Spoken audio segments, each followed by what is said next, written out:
मैं बहुत बहुत धन्यवाद देता हूं कि मुझे बोलने का अवसर मिला।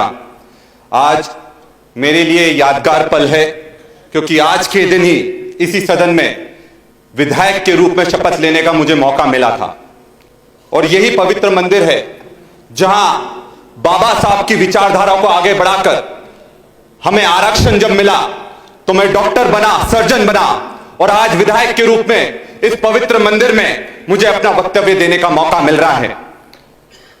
अध्यक्ष महोदय, मैं इस अनुपूरक बजट का विरोध करता हूं क्योंकि मैं मानता हूं यह सरकार जब जब बजट ला रही है उसमें भ्रष्टाचार बढ़ता चला जा रहा है। यह सरकार ने आदिवासी समाज को एटीएम की तरह उपयोग करा है। सिर्फ पैसा लेने के लिए, चाहे कदान हो, चाहे अभ्यारण्य हो, यह सिर्फ आदिवासी समाज को वोट बैंक की तरह उपयोग कर रही है और उनका अधिकार उनको नहीं दे रही है। ट्राइबल सब प्लान का पैसा तो ये दे नहीं पा रहे हैं तो आदिवासियों का क्या कल्याण करेंगे। मैं कुछ पंक्ति कहना चाहता हूं। मानव जाति पर उपकार है जिनका, वह समाज आदिवासी कहलाता है। जिनके संघर्षों से तपती है माटी, वह समाज आदिवासी कहलाता है। जल जंगल जमीन है मां हमारी, इससे पुराना नाता है। अगर हक हमारा दोगे नहीं तो छीनने का हुनर भी हमें आता है। माननीय अध्यक्ष महोदय, जल जंगल जमीन हमारी मां है और पैसा कानून हमारा हथियार है, पर इस सरकार ने पैसा कानून को कमजोर करने का काम करा है। और इस पैसा, ये नोटों वाला पैसा नहीं है, ये पंचायती राज एक्सटेंशन टू शेड्यूल एरिया जो हमारा हथियार है वो वाला पैसा है। हमारे झाबुआ अलीराजपुर में बड़ी बड़ी खजाने आवंटित हो रही हैं, उनका सर्वे का काम चल रहा है। अध्यक्ष महोदय, मैंने माइनिंग विभाग, मैंने रेवेन्यू विभाग में भी प्रश्न लगाए तो माइनिंग विभाग कहता है कि हमने सर्वे करवाने के लिए ग्राम सभाओं की अनुमति नहीं है। मैं उनसे बोलना चाहता हूं, क्या यह पैसा कानून का उल्लंघन नहीं है? क्या पैसा कानून को इतनी ताकत नहीं देना चाहिए थी?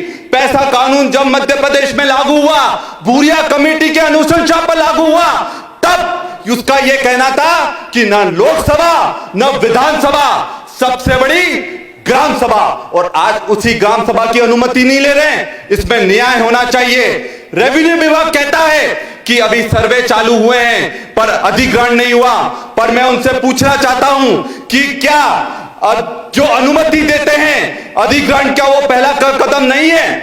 मैं ये हमारे सरकार से ये भी पूछना चाहता हूं, क्या ये आश्वासन देंगे कि किसी भी आधिपत्य की जमीन, किसी भी आदिवासी की जमीन अधिग्रहण करने से पहले उनकी सहमति ली जाएगी और पैसा कानून और भूरिया समिति के सिफारिशों का पालन करा जाएगा? क्या यह सरकार जनता की है? क्या बड़े बड़े उद्योगपतियों की है? मैं सरकार से यह कहना चाहता हूं कि जमीन हमारा आदिवासियों की पहचान है और खेती हमारी आजीविका है। मैं आज इस संविधान के मंदिर में कहना चाहता हूं कि हम अपनी जमीन का एक भी टुकड़ा कॉर्पोरेट कंपनियों को नहीं लेने देंगे और उसके लिए अगर सड़क पर उतरना पड़ेगा तो पूरी ताकत से हम उतरेंगे। इस सरकार को मैं जगाना चाहता हूं कि ये सरकार जब से आई है तब से सिर्फ बेरोजगारी और का इशू है। मैं मुद्दे पर भी आना चाहता हूं कि पिछले जो सदन में ये जवाब दिया गया कि 6 महीने में 35,000 बेरोजगार बढ़ गए हैं, तो ये और 28 लाख जो बेरोजगार हैं वो रजिस्टर्ड हैं, तो क्या ये सरकार कोई भी पैसा इन बेरोजगारों को देगी? उन 28 लाख बेरोजगारों का क्या होगा? एक बहुत बड़ा आंकड़ा मैं आपके सामने रखना चाहता हूं, किस तरह से आदिवासियों को चूसा जा रहा है, उनका शोषण करा जा रहा है। मैं झाबुआ से आता हूं, वहां शराब का ठेका 250 करोड़ में जाता है।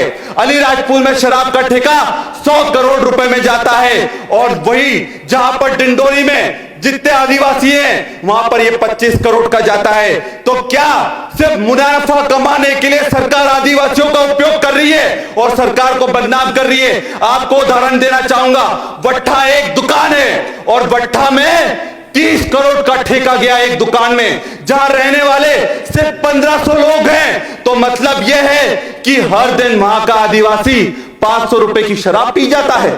क्या ये बदनाम करना नहीं हुआ?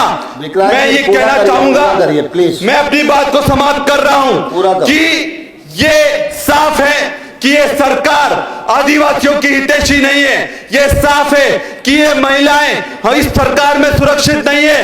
ये साफ है कि आज बेरोजगार युवा दर दर भटक रहा है। तो मैं चाहूंगा कि आप सरकार से ये वादा लें और उनसे ये आश्वासन लें कि इस सरकार में जो आदिवासियों का शोषण हो रहा है वो नहीं होगा। मैं अपनी बात को यही समाप्त करता हूं। जय जोहार, जय भीम। मारो।